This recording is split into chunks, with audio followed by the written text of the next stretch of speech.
म्हणजे मी आज एक काढायचं म्हणून केलं आहे का, म्हणजे एक माझ्या मित्रमंडळीसाठी सांगासाठी माझा एक व्हिडिओ काढायचा म्हणून आहे. म्हणजे कसं, माझं नाव नवलू जानू गुंडरे आहे. मी तालुका आळियाळ, जिल्हा उत्तर कन्नड, राज्य कर्नाटक. मग काय म्हणजे मी टोळीचा सुरुवात करून 2013 सुरुवात केली. 2013 केली. आज 2026 इसवी आहे, म्हणजे 26 आहे. मग त्याच्याने आज करायला आलो आहे. मग अगोदर मी टोळी सुरुवात केली, एक 20 माणसं होती. आता तर मी 20 आहेत. ह्या पुरुषाने लेडीज धरून 20 माणसापत्र आहेत. म्हणजे काय, अगोदर सुरुवात केली तेव्हा 1-2 वर्ष मला लय भरपूर त्रास झाला. म्हणजे भरपूर कसं, हे कधी सरळ आणि मी कधी सुट्टी करीन आणि जाईन असं वाटायचं.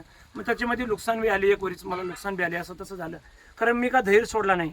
धैर्य म्हणजे कसं, नेहमी ते करत राहिलो. नुकसान तरी येऊ, लाभ तरी होऊ म्हणून सगळे करत राहिलो. ते करत राहिलो. मग पांडुरंगाच्या कृपेने सगळं चांगलं चाललं. मग चांगलं चाललं. त्यानंतर काय, मग मला सुद्धा ही बोलायचं, मी सुद्धा त्यांना बोलायचो. मग ती रागाने वेगवेगळी घरात जायचं, मग त्यांना मी बोलून आणायचो. मग माझं पण काय एज्युकेशन काय झालेलं नाही. माझं एज्युकेशन काय नाही. 4वी मी शिकलेलं आहे. म्हणजे काय शाळा प्रमाणपत्र एवढ्यासाठी मी शिकलेलं आहे. मग काय झालं तिथने, मग हे मला ह्यांच्यानीच पाठा शिकवला म्हणून झालं. म्हणजे कसं, ही कधी कसं तरी वागायचं, काहीतरी वागायला लागलं की मी ह्यांना कसं आयडिया करायचं, ह्यांना कसं कामाला आणायचं, काय काय करायला पाहिजे. मग ह्याला बोलल्यानंतर हे काय होईल हे विचार करायचो आणि मी ह्यांना ठेवून घ्यायचा विचार चाललं. मग तसं चालत आलं. मग आजपत्र 30 बरोबर आहेत. मग त्यांना एक वेळी बोललो तरी का त्यांच्यानं काय मनावर धरलं नाही. आणि मना बी सुद्धा त्यांच्याने बोललं खरं मनावर धरलं नाही. तेवढ्या टायमाला हे केलं. आणि त्यांना सुद्धा विचारतो, तुम्हाला एवढं वेळ मला काय वेळ पडतो बोलला, मला कामाची बघी माहीत आहे, तुम्हाला कसं वाटतं, आज सांगायला कसं वाटतं तुम्हाला? बरं वाटलं का? छान वाटलं कामाच्याबद्दल. मग असं थोडी लोक आज सोडून बी गेली, थोडी आली. मग मित्रांना आमच्या मंडळीला काय सांगायचं, ह्या कामामध्ये आम्हाला परवडत नाही म्हणतात, त्या कामामध्ये परवडत नाही म्हणतात. मग परवडणार कुठल्या कामामध्ये? मग आम्ही ते जागा धरून आणि ते करेक्ट आम्ही ते गुरी धरून राहिलो तर सगळं परवडल्यापासून राहत नाही. आम्हाला सगळं परवडतंय. मग ते सोडायला नको. आम्ही थोडे दिवस करायचं आणि सोडायचं हे केलं तर आम्हाला नाही परवडणार. मग आम्ही सकाळी जायचं, ऊस तोडायचं. हरिपाठी गेले ते निवांतची गेले, ज्ञानदेवी मंत्र हरिनामाचे शस्त्र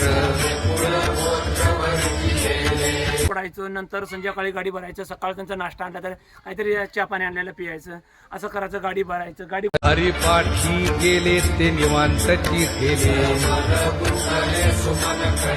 ज्ञानदेवी पडली तर गाडी काढायचं.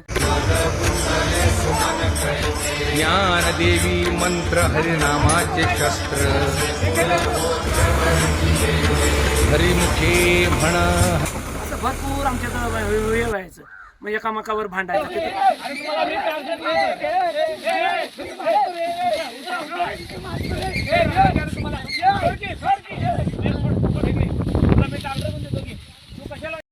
तिथंच चांगलं व्हायचं आणि पुढं काम सुरुवात करायचं. असं मग दुपारचं बसून आम्ही जेवण सगळीजण एकत्र बसून जेवण करायचो.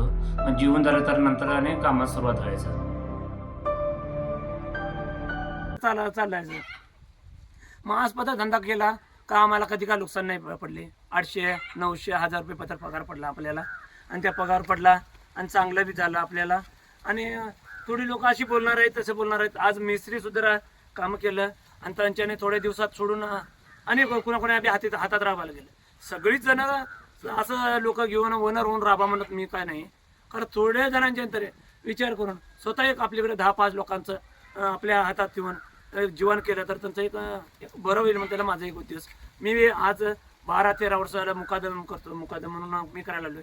एक 20 लोकांना माझ्या हातात ठेवून. तर तुम्ही सुद्धा करा आणि तुम्ही सुद्धा पळ काढू नका म्हणून माझं एक सांगायचं विनंती.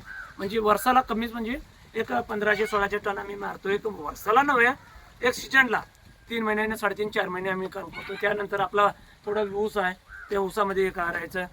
नंतर असला अनेक एक बकरी आहेत आपली, थोडी गोरा आहेत, बैलात, शेती बी थोडी आहे. असं काय बी उद्योग करायचं. त्या उद्योगात जीवन करून आपण आजपत्र आलोय. पांडुरंगाच्या कृपेने सगळं चांगलं आहे. तसं तुमचं सुद्धा चांगलं होऊन दे म्हणून एक माझं सांगायचं एक विनंती आहे. तुझ्या विना वैकुंठाचा कारभार चालना, एकल्या विठुरायाला हो संसार